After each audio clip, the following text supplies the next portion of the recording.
국회의사당 역 관제의 추억 얘기를 해보겠습니다. 참 관제라는 단어가 이 시점에 나올지는 아무도 몰랐는데요. 제 오른쪽에는 같이 역을 출발하기 위해서 민병욱 전 한국관행물윤리위원장 나오셨습니다. 어서 오십시오. 어서 오세요. 안녕하십니까. 제가 관제의 추억을 좀 짚어보기 위해서 제 오른쪽에 준비한 게 있는데 하나하나 좀 진도를 내보겠습니다. 같이 한번 보실까요? 이 첫 번째 인물은 다 누군지 아실 거예요. 뭐 우남 이승만 대통령 아닙니까? 예. 이승만 전 대통령과 함께하는 이제 관제 추억 얘기를 한번 뜯어보겠습니다. 이 얘기입니다. 이런 얘기를 했었군요. 소도 말도 함께 보여준, 동물들도 보여줬던 국민의 뜻 얘기를 했는데 이 얘기를 좀 민병욱 의원, 이 얘기는 되게 역사 속 한 70년 전이니까 이 얘기를 좀 한번 해 주시겠어요? 아주 그저 유명한 사자성어가 됐죠. 그래서 우의 마의, 소의 뜻, 말의 뜻, 그러니까 말 속까지도 다 이승만 대통령께서 출마하시기를 원한다라는 겁니다. 네. 1956년에 정부통령 선거가 있었습니다. 정부통령 선거가 있는데 자유당에서 대통령 후보로는 이승만, 이제 청와대 경무대였죠. 예. 경무대에 가서 이승만 대통령한테 이렇게 됐습니다라고 했는데 웬걸 유시를 딱 내려보냈는데 연부 역강한 사람이 나라를 맡아야지 통일도 이룰 수 있을 것이다.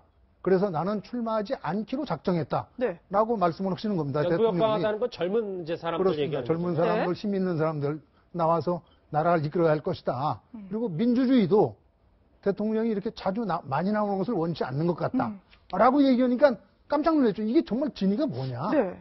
진위가 뭐냐고 했는데 그 말이 있고 난 다음 날부터 난리가 난 겁니다. 이게 뭐 부인회, 무슨 노총, 뭐 이런 등등해서 이제 난리가 나가지고 이러시면 안 됩니다. 왜 안 나오십니까? 우리 국민, 불쌍한 국민들은 어디 가라고 이럽니까? 라고 하는 가운데 그 당시에 이제 이 우마차 조합이 있습니다. 우마차 조합이 저기 사진에도 잠깐 나오네요. 예. 지금으로 치면은 아마 택시 조합 같은 게 아닌가 싶습니다. 우마차 조합에서 딱 들고 일어나가지고 서울에서 800대 우마차가 동원돼가지고 돌아다니면서 이승만 대통령 각하 불출마의 뜻을 번복하시옵소서라고 하면서 서울 시내를 돌아다니니까 이게 혹시 어디 해외 여행 같은 데 가가지고 조그만 말 같은 거 타보시는지 모르겠는데 말들이 그냥 다니지 않습니다. 뭘 먹다가 뭐 이렇게 자꾸 배설물을 떨어뜨리거든요. 800마리의 우마가 서울 시내를 돌아다니다 보니까 온갖 배설물이 서울 시내에 깔려가지고 그렇군요. 완전히 냄새가 진동한 겁니다. 네. 자, 그래서 이제 우의 마이가 이제 그래서 나왔고, 그 다음에 어떻게 될게요? 뭐 계속해서 그러니까 대통령께서 뭐라고 하시냐면 이승만 대통령이 이렇게 이 사람들이 경무대까지 찾아와가지고 일을 못하게 나한테 항의하는데 이게 안 되겠다. 이제부터는 여러분들이 뜻이 있으면 글을 써서 좀 보내달라. 이제부터는 또 이제 연판장 운동이 일어납니다. 그래서 전부 다 이승만 대통령 각하 통촉하시옵소서. 제발 좀 불출마 의견을 번복해 주십시오라고 나오고 오죽하면은 그 당시에 이제 야당 민주당 대변인 조재천 의원이 뭐라고 얘기했냐. 우의 마이만 해도 괜찮겠다. 어떻게 귀까지 나오느냐. 귀신의 뜻입니다. 죽은 사람까지도 연판장에다 서명을 한 겁니다. 이제 빨리 나오시라고. 그러니까 우의 마이 귀 그래가지고 결국은 이승만 대통령이 불출마를 번복하고 이제 출마를 했죠. 출마를 했는데 그 선거가 재미있는 선거입니다. 1956년 선거. 우리한테는 참 역사적으로 혹시 이랬으면 하는 생각이 있는 선거인데 자, 대통령 후보의 이승만 또 한 사람이 누구겠습니까? 신익희 씨라고 있습니다. 신익희. 그렇죠. 야당 후보 신익희인데 예. 선거를 얼마 안 앞두고 기차 타고 유세를 가다가 기차 안에서 급서를 하십니다. 그러니까 그 다음에 이제 진보당 후보의 조봉암 후보라고 있었습니다. 예. 이 조봉암 후보가 본인은 사실은 가다가 중간쯤에서 사퇴를 하고 신익희 후보한테 표를 몰아주려고 했는데 갑자기 신익희 후보가 돌아가시니까 조봉암 후보가 끝까지 싸운 거예요. 그래가지고 이제 이승만 조봉암이 대결이 됐는데 아슬아슬하게 이승만이 이겨가지고 이제 3대 대통령이 되긴 되는데 그때 무효표가 그러니까 저 이승만 대통령이 받은 표가 504만 표인가 그렇습니다. 조봉암 씨가 받은 표가 한 200만 표 정도고요. 예. 그런데 그때 무효표가 185만 표입니다. 신익희 추모표입니다. 신익희 선생이 돌아가셨는데도 불구하고 그럼에도 표를 불구하고 던졌군요. 그러니까 이제 그 당시 야당이 참 웃기는 야당인 것이 그렇게 해서 신익희 선생이 돌아가시고 후보를 낼 수가 없으면 차라리 조봉암을 밀어주라 하면 되는데 조봉암이 또 진보였거든요. 조봉암 쪽은 뭐냐? 이승만 같은 경우는 북진통일인데 조봉암은 평화통일입니다. 지금 같으면 평화통일이 가장 최고의 뭐가 되겠지만 그 당시에 평화통일이니까 전쟁이 끝난 지도 얼마 안 되는데 평화통일? 이거 좀 이상하잖아? 그래가지고 야당이 조봉암한테 표를 주라는 게 아니라 신익희 선생에게 추모표를 던져 주십시오라고 했어요. 그래가지고 185만 표가 나와서 그 선거는 결국은 이승만 대통령이 당선됐는데 이제 문제는 부통령이었던 이기붕 씨는 낙선하죠. 그리고 이제 장면 부통령 체제가 됩니다. 네. 관제 시위에 대해서 시계를 좀 돌려서 1956년도부터 시작을 하고 있는데 이제 좀 속력을 내보겠습니다. 저 두 번째 인물을 볼 텐데 뭐 아시는 분들도 계시면 차지철 전 실장이잖아요. 차지철 실장의 얘기 어떤 관제 시위와 연결고리가 있을까요? 관제 여론몰이군요. 각본을 넘어 실제로 황대수 평론가님, 예. 이 얘기는 또 무슨 얘기? 이게 65년이죠. 65년에 먼저 우리가 베트남 파병을 갖다 이야기하고 있었고 또 한쪽에서는 이른바 64년부터 6.3 사태가 되는 그 한일 국교 정상화 이 문제 두 가지 가닥이 막 이제 엉키고 있는데 당시 보면 외무부 장관이 이동원 장관입니다. 네. 이동원 장관인데 이동원 장관이 한 번은 와서 박정희 대통령한테 고민을 털어놓아요. 왜냐하니까 박정희 대통령이 일단 가서 존슨 대통령한테 가서 가기로 우리가 파병을 하기로 했는데 예. 구체적 강론에 들어가면 여러 가지 복잡한 일들이 있습니다. 그러면 예를 들어서 뭐 어떤 무기의 공급은 어떻게 할 것인가, 또 병사들의 급여는 뭐 금량은 어떻게 할 것인가 이런 부분들에 대해서 미국에서는 이제 다 잡아오는 고기라고 생각하고 뭐랄까 그냥 고자세로 나오는 거예요. 네. 그런 상태에서 또 보면 미국에서는 또 알게 모르게 여야를 막론하고 국회에다 좀 손을 좀 이렇게 썼는지 야당도 그렇고 여당도 그렇고 뭐 거기 관심이 없는 거예요. 파병 문제에 대해서. 오히려 보면은 한일 국교 정상화 부분에 있어서 보면은 야당은 굉장히 반대하는 입장이었습니다만은 파병 문제에 대해서는 한 12년, 13년 전에 그래도 뭐 미국이 우리 도와줬으니까 우리도 미국의 요구에 따라서 가야 되는 거 아니냐. 뭐 이런 분위기다 보니까 이동원 장관이 골치가 지끈지끈 아프니까 박 대통령한테 건의를 드리면서 누가 좀 와서 이 국회에서 좀 제대로 말이 좀 반대 목소리도 나오고 그래야 우리가 협상력이 높아지는 거 아니겠습니까? 네. 그래? 그럼 누가 좋겠어? 이제 초선이지만 31살에 차지철 31살에 그때 당시 31살이었습니까? 그 관제 여론몰이를 할 때. 예, 관제 여론몰인데 34년생이니까 31살 때. 그 31살에 초선이었던 그 차지철 의원을 갖다 시켜서 이러저런 얘기해갖고 자 이거 조금 이러고 하니까 우리 차 의원이 좀 도와주세요 하니까 이 차지철 씨가 또 열심히 공부를 한 거예요. 베트남 전쟁사도 연구하고 뭐 하다 보니까 이게 그래서 목소리를 높이기 시작합니다. 그러니까 처음에 국회에서 보면 그럴 거 아니에요? 여야 의원 막 나오고 아니 박정희 대통령이 가장 아끼는 충복 중에 충복인 차 의원이 왜 저러지 처음에? 근데 차지철 씨가 하다 보니까 정말로 호주명한테 빠져버린 거예요.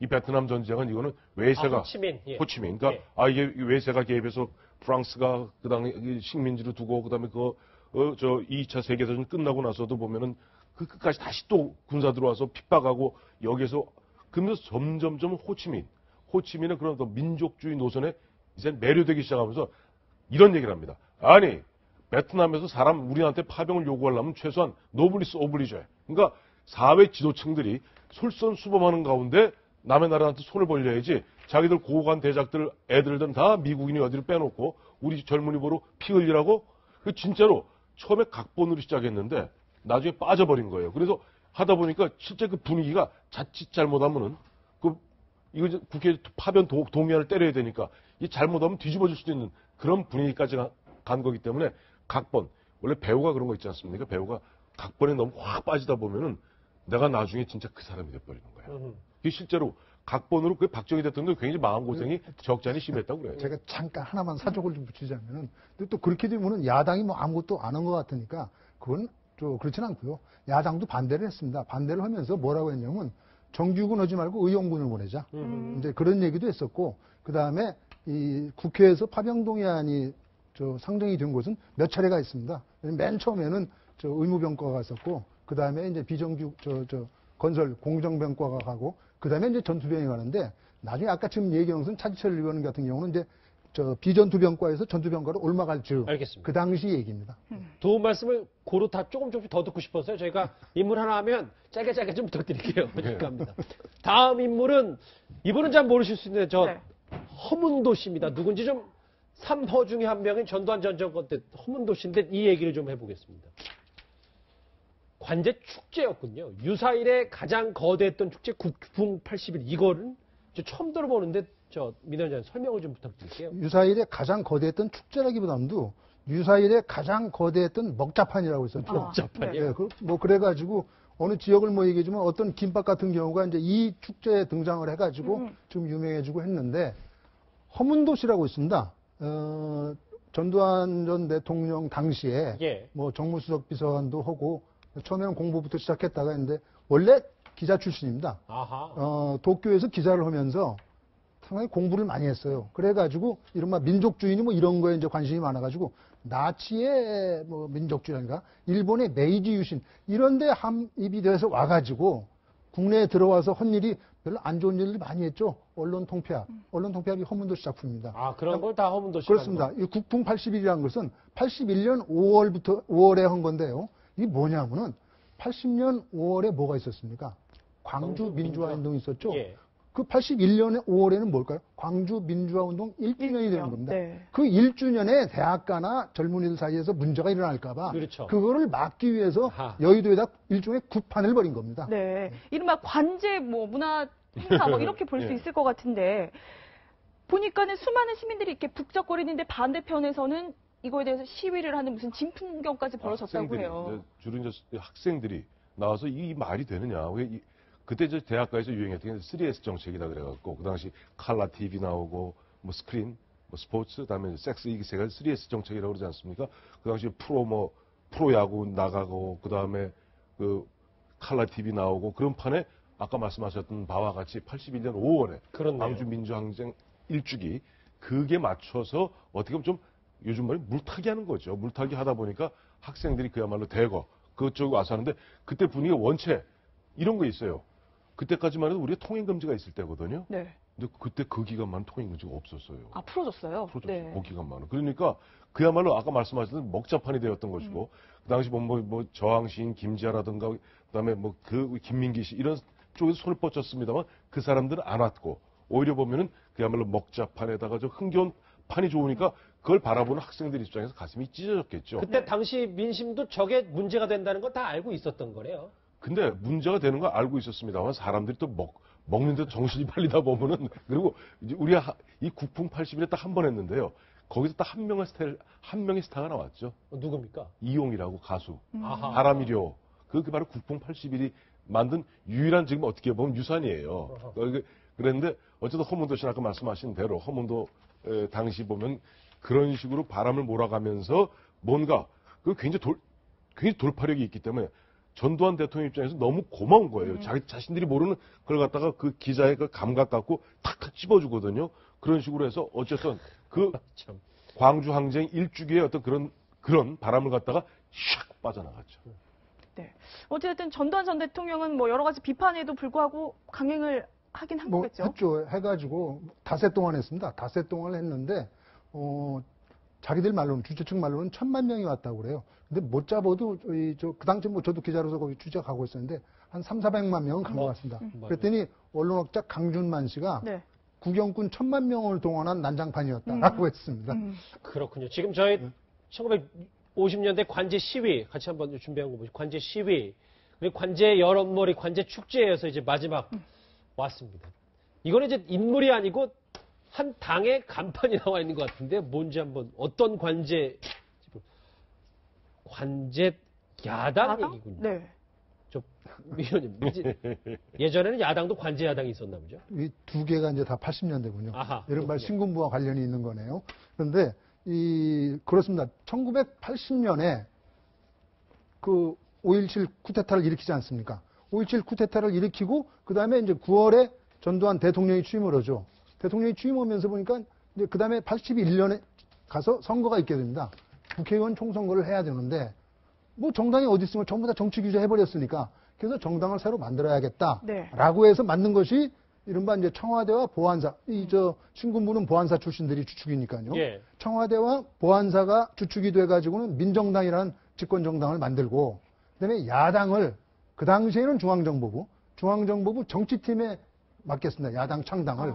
그래가지고 그 당시에 민한당이라는 정당과 국민당이라는 정당이 생겼는데 예. 그게 이제 1중대당, 2중대당 그렇게들 얘기하죠. 뭐 아마 세계 역사상 저렇게 관제로 야당을 당까지 만들고 만들고, 거기다 아예 당수까지 다 지명해서 왔어요. 민한당 총재는 유치송 씨다. 민한당의 조직책은 신상호 씨다. 저기 보니까 뭐 전두환 전 대통령 지금 여기 야당이 어디 있습니까? 1당, 2당, 1, 2, 3당 정도 있네요. 이게 전두환 대통령이 보면 군 출신이다 보니까 이러면 민주주의에 대한 그런 관념이 없어요. 저 얘기도 유명하지만 그랬다는 거 아니에요. 그 유치성 총재가 가서 저희 야당의 입장에서니까 아니 무슨 야당이 어디 있습니까? 1당 있고 2당 있고 3당 그러니까 있고. 지금 얘기했잖아요. 또 한 가지 유명한 얘기 있어요. 뭐냐, 전두환 대통령 재임 중에 기권은 반대보다 나쁘다. 다시요. 기권은 반대보다 나쁘다. 그러니까 반대도 나쁘고 기권도 나쁘다는 거예요. 그 사실은 보면은 국회에서도 그렇고 보면 기권하는 사람도 있고 찬성하는 사람도 있고 반대하는 사람도 있는 법인데 그걸 갖다 이해를 못했던 거예요. 그러다 보니까 그런 것이고 아까 말씀하신 대로 당시 보면 힘이 그러니까 중앙정보부 후신의 안기부가 그때는 이미 그 1979년에 11.6 사건 이후에 완전히 보안사에 장악이 되어버렸습니다. 힘이 보안사가 더 셌어요. 그리고 민정당 같은 경우는 당시 보안사, 전두환 보안사령관 밑에 있었던 권정달 사무총장, 그 다음에 사무차장하는 이상재 씨라고 있습니다. 예. 이 두 사람이 주도해서 민정당을 만들면서 그렇다고 뭐 당 하나만 있을 수는 없잖아요. 그러니까 자 김영삼 따라다니던 YS 쪽 그러니까 정치 규제는 묶어놨고 DJ 따라다니던 동교동 다 묶어놨고 그 다음에 언론 통폐합하면서 좀 쓸만한 언론인 출신들 다 묶어놨거든요. 그리고 좀 온건한 사람들, 자기들이 쥐락 펴러갈 수 있는 사람들 중심으로 해서 중앙정보부 안기부에서 사실 작업을 합니다. 안기부 작업을 해서 안기부 정치 담당 과장이 실제 이야기하면 그 사무총장 될 사람 만나갖고 이건 이렇게 하시고 저건 저렇게 하시고 이렇게 하세요. 그 다음에 당명을 정할 때 절대 써서는 안 될 말이 있습니다. 뭡니까? 정의입니다. 정의. 왜일까요?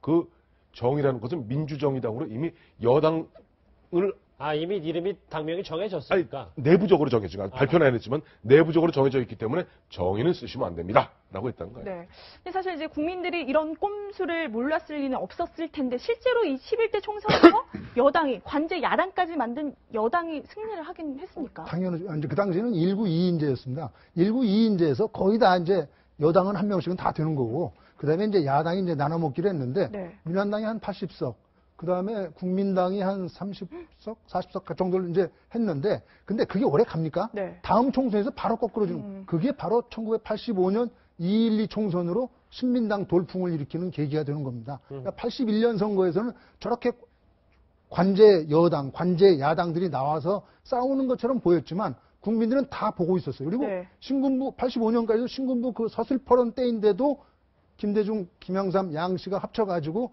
민추협을 만들고 그 민추협이 못해가던 신민당이 창당되고 해서 신민당이 민한당, 국민당을 다 거꾸로 트인 셈이 돼버렸죠. 그러니까 국민들은 보고 있습니다. 저것이 관제로도 이루어진 그렇죠. 거구나. 아니면 이게 정말 네. 진짜 우이마이 또는 귀이구나 그런 걸 다 알고 있는 겁니다. 2017년에도 이 관제 데모 논란이 있었는데요. 1950년대부터 관제 논란 역사 속으로 한번 살펴봤습니다.